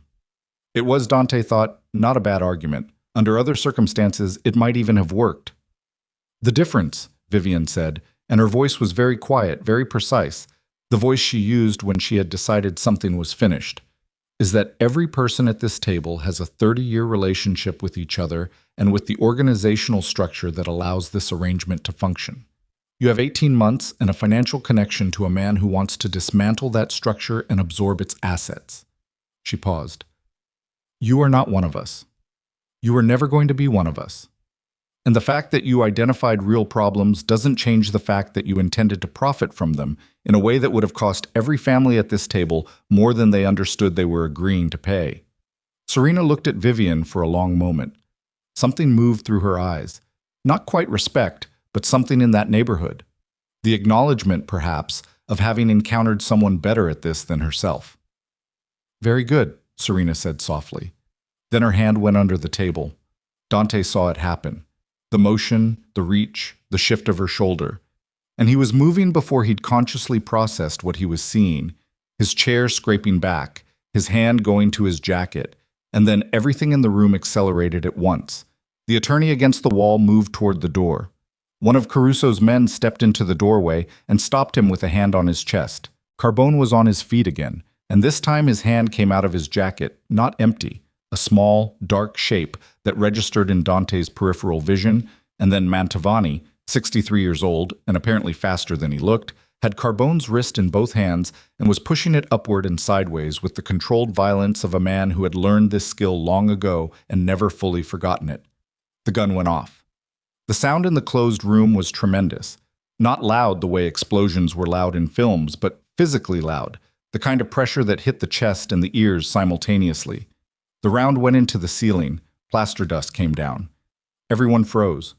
Carbone's gun was on the carpet. Mantovani had his wrist bent at an angle that wasn't quite breaking it, but was close enough that Carbone had stopped moving. The attorney was against the wall with Caruso's man's forearm across his chest. Benedetti hadn't moved. He was pressed against the sideboard, both hands visible, his face the color of old paper. Serena's hand was still under the table. "Put it on the table," Dante said. He was standing 3 feet from her with his jacket open and his hand at his side and his eyes on her face. She looked at him. "Serena," he said, "put it on the table."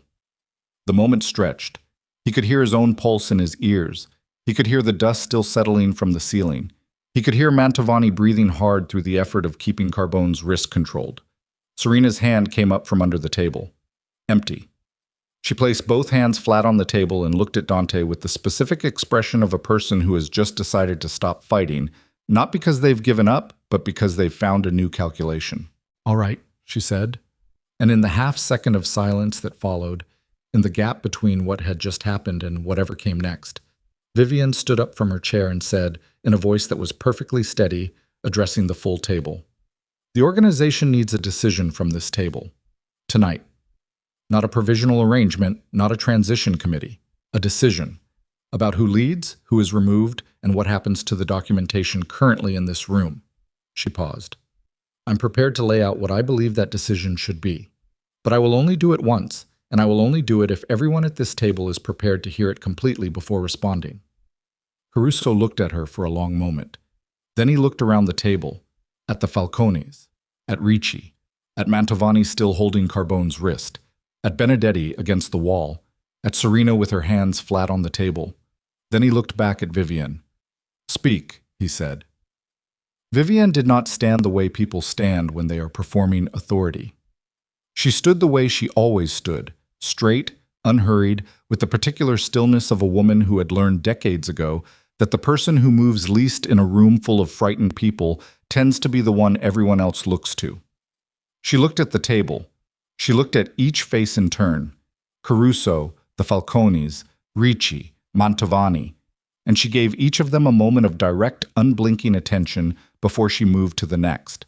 Not aggressive, not deferential, just honest, in the specific way that honesty can function as its own kind of power when everything else in the room has been revealed as theater. She said, "The ledger." She reached into her folder and placed the full document on the table, not the excerpted pages, not the notarized certification, the complete record, bound in a plain manila cover, the kind of cover that made it look almost innocuous, almost like something you'd find in a filing cabinet and overlook. She pushed it toward the center of the table. "Both copies are now on this table," she said. "The one Ms. Vale brought, and this one. I'm not going to use them as leverage. I'm not going to threaten anyone with them. I'm going to tell you what I think should happen to them, and then this table is going to decide." Caruso looked at the document. He didn't touch it. "Go on." The decisions documented in this ledger were made under specific pressures at specific times by people who had limited options and who made the calls they believed the situation required, Vivienne said. "I'm not defending every decision. Some of them were wrong. But the documentation of those decisions is now more dangerous than the decisions themselves ever were, because it exists as a physical object that can be found, subpoenaed, sold, or weaponized again the moment it leaves this room." She paused. "It should be destroyed. Tonight.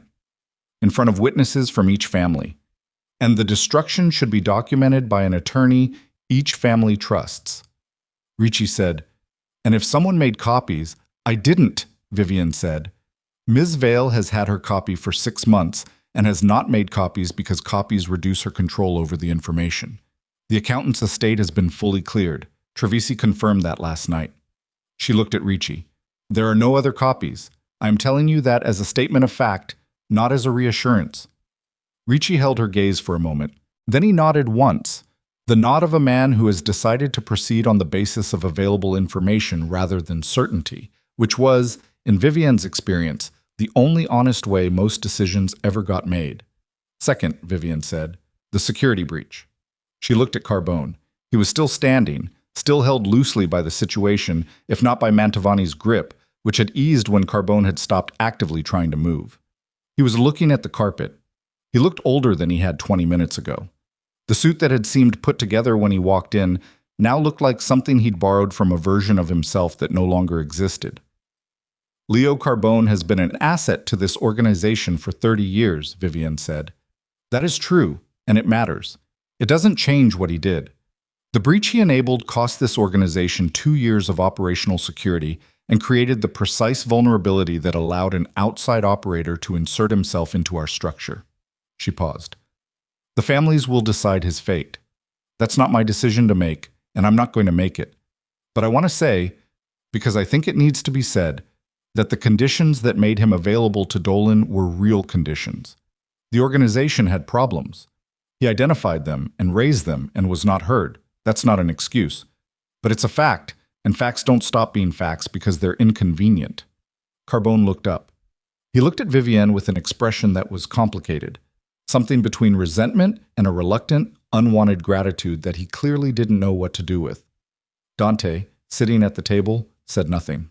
I was watching Vivienne the way you watch something you've seen before but never quite understood. A piece of machinery whose function you'd taken for granted, finally running in a way that showed you exactly how it worked. Third, Vivienne said, the question of leadership. She paused. She looked at the table, not at Dante, not at Serena, at the table itself, the dark wood grain of it, the slight scuff near the edge closest to Caruso that had probably been there for years. I'm not going to propose myself, she said. I want to be clear about that. What I'm going to propose is a structure. She laid out the last document from her folder. Not a legal record, not a financial trace, but a single typewritten page that she and her associate had spent 2 hours drafting at 4 in the morning on a laptop at the kitchen table of the Midtown apartment. The Vercelli organization's legitimate holdings are currently controlled through a trust, of which I am the sole beneficiary. That trust was established to protect assets, not to use them as leverage. I am prepared to restructure that trust, with independent oversight from a representative of each family, to create a governance arrangement that distributes control appropriately and transparently.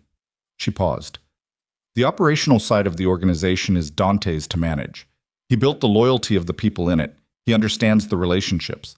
I can manage the financial and legal infrastructure. Both of those things are true, and neither of them invalidates the other. She looked at Caruso. The question is whether this table believes both of those things are true. The room was very quiet. Paolo Falcone spoke. You're proposing a co-governance arrangement. I'm proposing a functional arrangement, Vivienne said. Call it what you want. What it looks like in practice is that the people who are actually good at the parts of this they're good at are the people who do those parts, without one of them pretending to do the other's job. Mantovani said, and the personal situation between you? Is personal, Vivienne said. It doesn't belong at this table. Marco Falcone looked at Dante. You're agreeable to this? Dante had been looking at the typewritten page. He picked it up. He read it, slowly, fully, the way Caruso had read the documentation earlier. Then he set it back down and looked at Vivienne across the table, and she looked back at him, and neither of them spoke for a moment. Yes, Dante said. Caruso unfolded his hands and placed them flat on the table. He looked at the ledger in the center. He looked at Serena, who had been sitting in a stillness so complete since putting her hands on the table that she'd almost become part of the furniture. Not defeated, not broken, just running a calculation that hadn't resolved yet. Ms. Vale, Caruso said, I'm going to ask you to leave this room while the families confer. You'll be given the courtesy of waiting in the house rather than being asked to leave the property, because this table does not act on emotion. But this portion of the conversation does not include you. Serena looked at Caruso for a moment. Then she looked at Dante.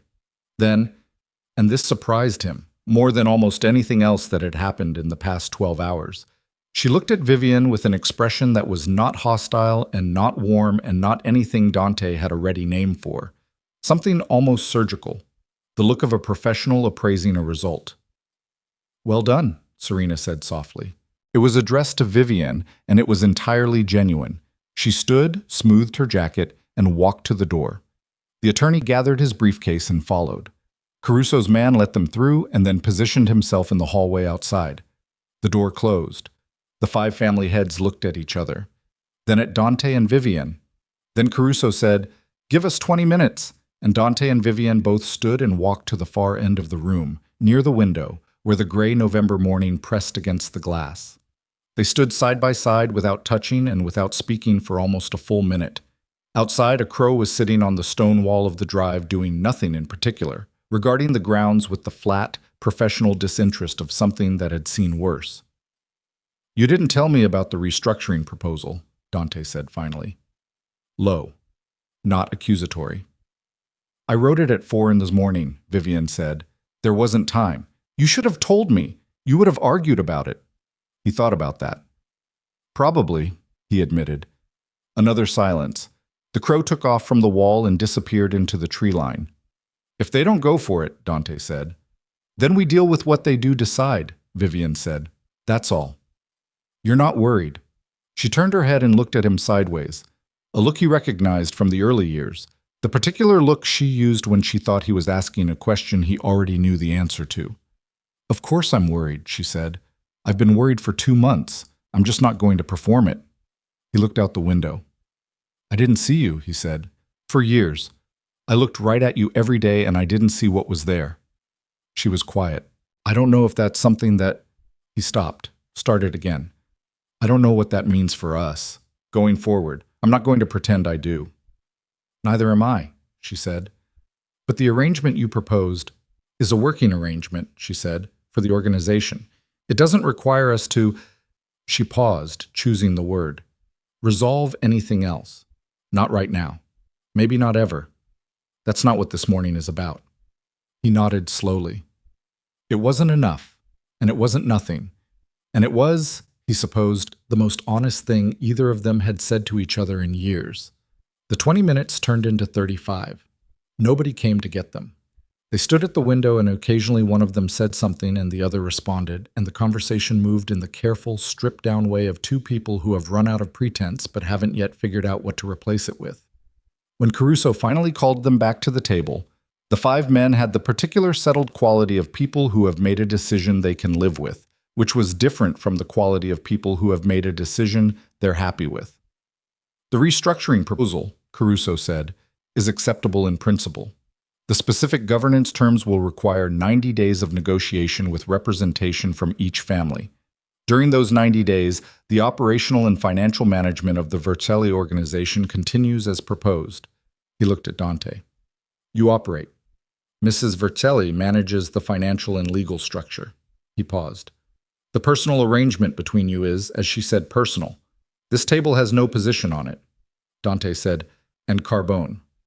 Caruso's expression didn't change. "Leo Carbone is removed from his position effective today. He will be given the opportunity to make full disclosure of every piece of information he passed to Dolan and every contact he made on Dolan's behalf. In exchange for that cooperation, the manner of his removal will be managed." A pause. "He will not be returning to any operational role in any organization at this table. That is the collective decision." Carbone, who was sitting against the wall with his hands in his lap, said nothing. He stared at the carpet. A muscle worked in his jaw. "Benedetti," Ricci said, "is a separate matter. He was recruited by Vale and his breach was limited in scope. He will be removed from his position and placed under supervision for a period of not less than 1 year, at which point his status will be reviewed." A pause. "This is a more lenient outcome than he deserves, and everyone in this room understands that, including him." Benedetti, still against the sideboard, closed his eyes briefly and then opened them. "The ledger," Caruso said. He picked up both copies from the center of the table. He looked at them for a moment. The weight of them, the particular weight of documented decisions that had seemed necessary at the time and had spent years becoming something else, "will be destroyed this morning. I've asked my household attorney to witness and document the destruction. Representatives from each family will be present. He set the documents back down. This is not an erasure of what happened. It's a recognition that the record serves no legitimate purpose and considerable illegitimate ones. He looked at everyone at the table in turn. Are we agreed? Each man said yes in his own way. Ricci with a single word, the Falcones with nods, Mantovani with a brief agreed that carried in it the tone of a man who was ready for this morning to be over. Caruso said, "Then we're done with the formal part of this." He stood. "I'll have coffee brought in." It was the most ordinary sentence that had been spoken in the room all morning, and something in the ordinariness of it released a tension that had been sitting in the air since Dante had walked through the door. People moved, chairs shifted. Ricci went to the sideboard. Mantovani said something to Paolo Falcone in a low voice, and Paolo Falcone almost laughed. Not quite, but almost. Dante stayed where he was for a moment. He looked at the empty center of the table where the ledger had been. Then he looked at the door to the hallway, where Caruso's man was presumably still standing, and beyond which Serena was presumably still waiting. He went to the door. He opened it himself.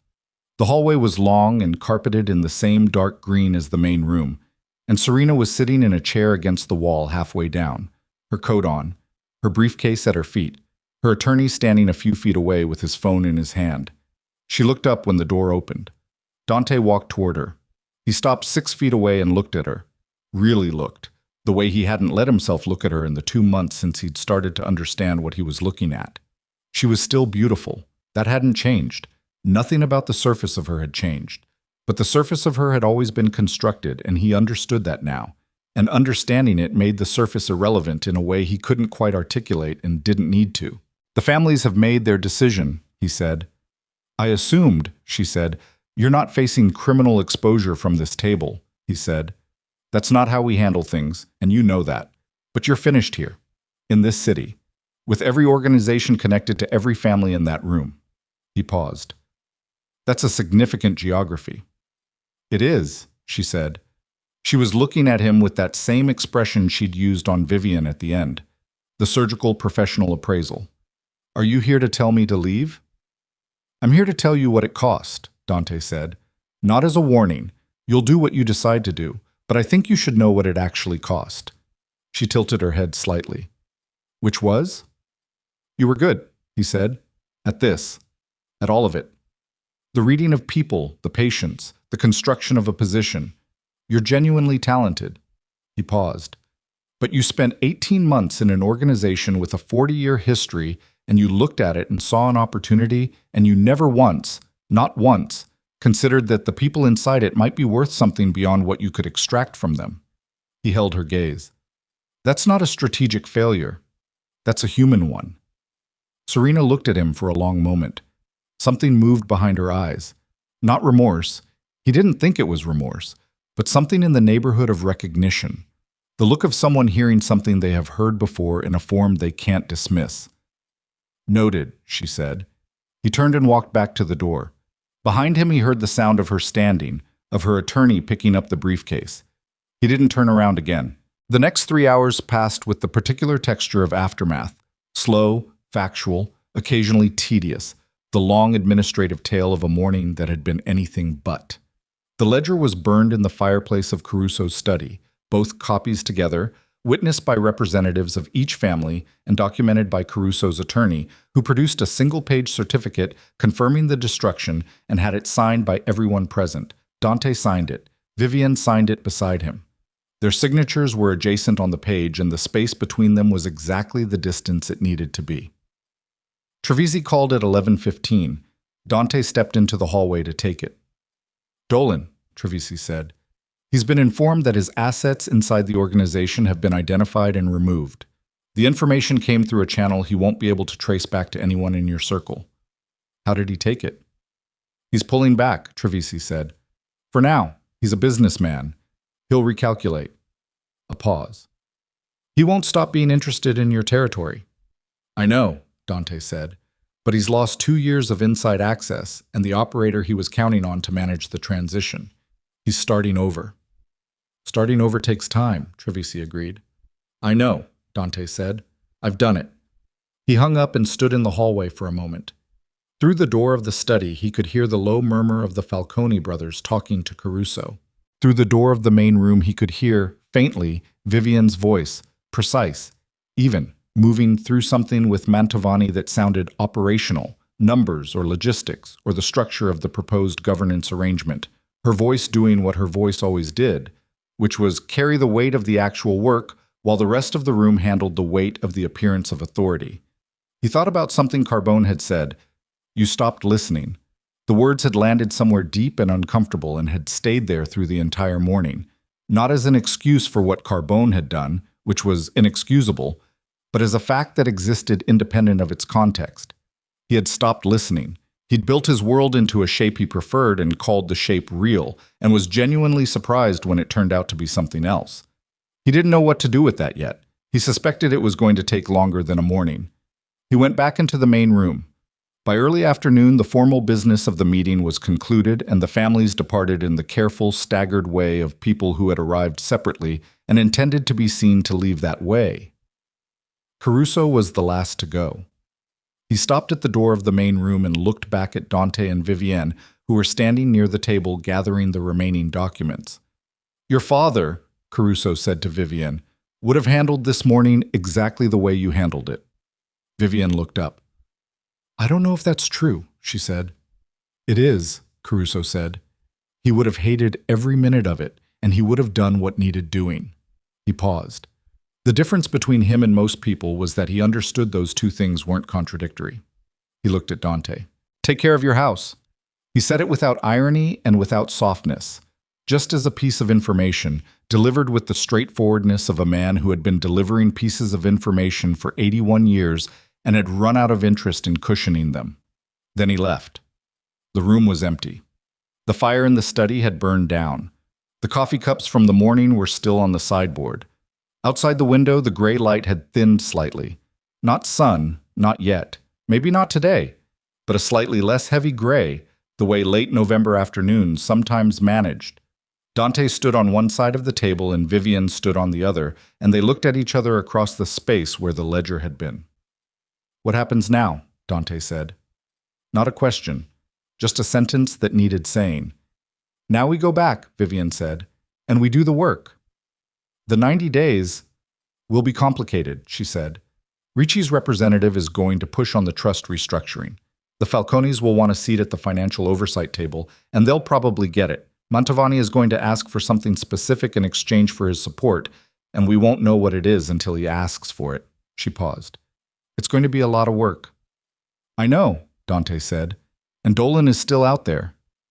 I know that too. She gathered the last of the documents from the table and put them in her folder. She picked up her coat from the back of the chair. She put it on. The same black coat she'd been wearing the night she'd walked out of the cathedral, the coat with the pocket where her wedding ring had been before she'd set it on the windowsill. And she fastened the buttons with the same efficient precision she brought to everything. Vivienne, Dante said.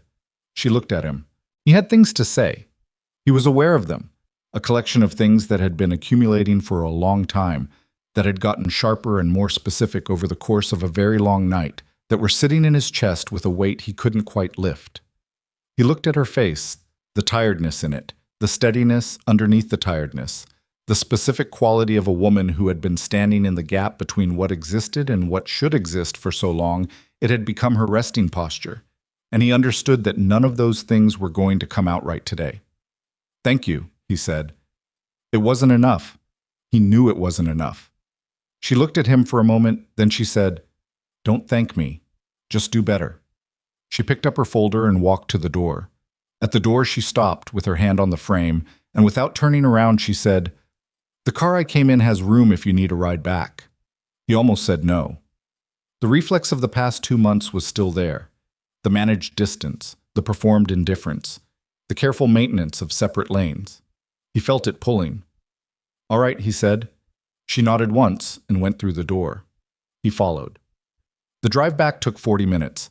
They sat in the back of the car with the folder between them, and they talked.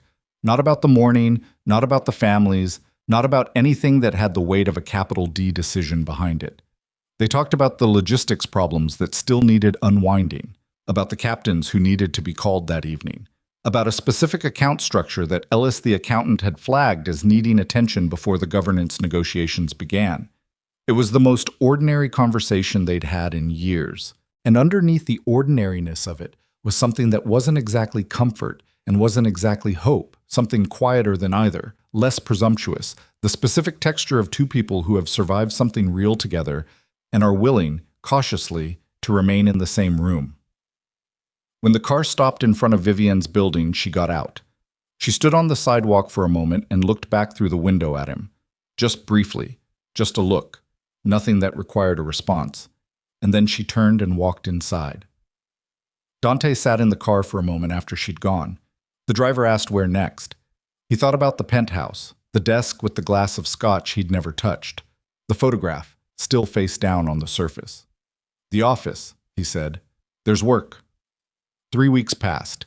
The governance negotiations began on a Tuesday, in a conference room in Midtown booked under the name of a law firm that represented none of the parties involved, which was the kind of arrangement Vivienne had spent years perfecting. Ricci's representative pushed hard on the trust restructuring, as she'd predicted. The Falcone man asked for a seat at the financial oversight table, as she'd predicted. Mantovani asked for something she hadn't predicted, a specific operational concession regarding territory in the Bronx that had been in informal dispute for 7 years. And the conversation that followed lasted 4 hours and produced an outcome that surprised everyone at the table, including Vivienne, which was rare. Dante sat through those meetings. He listened. He did not perform patience. He was not patient, had never been patient. It was not a quality he possessed. But he sat and he listened, and when he spoke, he chose the moments carefully, which was something he had not always done. Carbone's full disclosure took 6 sessions over 2 weeks. He sat across from a representative from each of the 5 families and an attorney from each organization, and he accounted for every piece of information he'd passed and every contact he'd made and every small decision that had seemed, in the moment, like a calculation and which had accumulated, in the aggregate, into something he could not look at directly. When it was finished, he left the city with a settlement that was fair and a reputation that was not, and went somewhere nobody discussed. Benedetti stayed, under supervision, as agreed. He came to work every day and did the work that was assigned to him and said little, and gradually, over weeks, became the kind of presence that people stopped noticing, which was perhaps, Dante thought, the appropriate penance for a man who had used the fact of being noticed in the wrong way.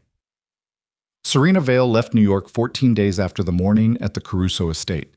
Trevisi tracked her as far as a flight to Miami and then a connection that went south, which was a large geography and probably intentional.